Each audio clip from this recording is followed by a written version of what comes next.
Well, hello and good day to you. My name is Don Tipping, and I'm out here in the field in early December here at Seeds. And I just wanted to create a short video to share this miraculous, quiet time of the year where the, the earth is going into slumber and we turn our attention to absorbing the lessons and blessings of the previous season and plant the inner seeds of aspiration for growth to come and whatever our hopes, dreams, and wishes may fruit into.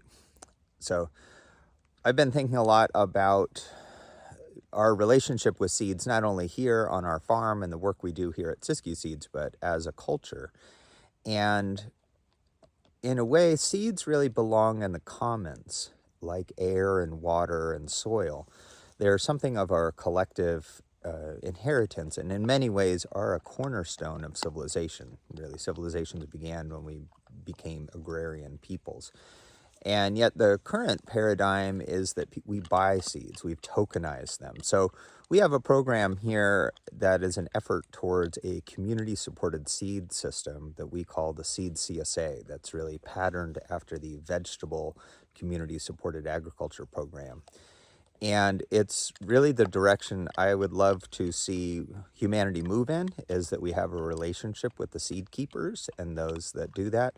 And then we curate these seed banks in a bioregion to determine what are the most appropriate and well-adapted varieties of vegetables, flowers, herbs, and small grains. And this used to be the work of, in a way, agrarian peoples used to just do this before modern technology. And then the government and universities became involved. And ironically, here in Oregon and Washington, there is no horticultural seed bank. So the responsibility of this falls upon folks like ourselves and others that are, managing small seed companies. And by and large, most seed companies are buying from the multinational agribusiness model, and they kind of put on the window dressing of looking like mom and pa type operation. So I don't need to name names, but you can probably get a sense of it by how slick and glossy their approach may be. So I'm about to move into my 27th growing season here in Williams, Oregon. And part of that distilled experience, that empirical knowledge, is moving me more and more in the direction of how do we cultivate these relationships. So with that said, we have our four different tiers, of our Seed CSA, and they're about half full right now, and they typically fill up before we close them for enrollment by February 1st.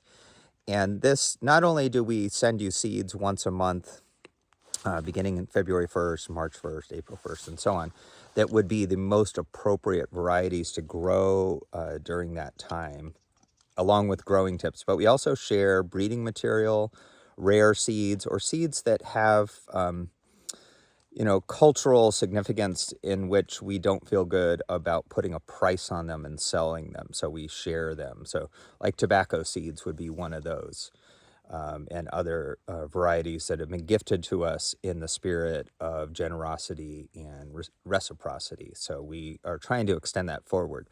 So there's a 5% discount code available for you if you would like to enroll. And it's kind of like getting a present. So at this time of year where people are thinking about exchanging presents, think about the gift of seeds and the surprise of mystery of coming along with us on this journey of what does it look like to be people of place, and what do people here in, I'm in the Pacific Northwest, grow? What is our food? What is our culture? What is our cuisine? What are the seasonal festivals that center around the growing cycle? So consider joining the Seed CSA or giving it as a gift to somebody that you know and love that loves to grow things or is aspiring in that direction. Again, we have 4 different tiers, a flower seed one, and then 3 different garden scale ones. So thanks so much for hearing me out, and all blessings to you and this whole circle of those that you care about and love. And may you be healthy and happy this season. Peace.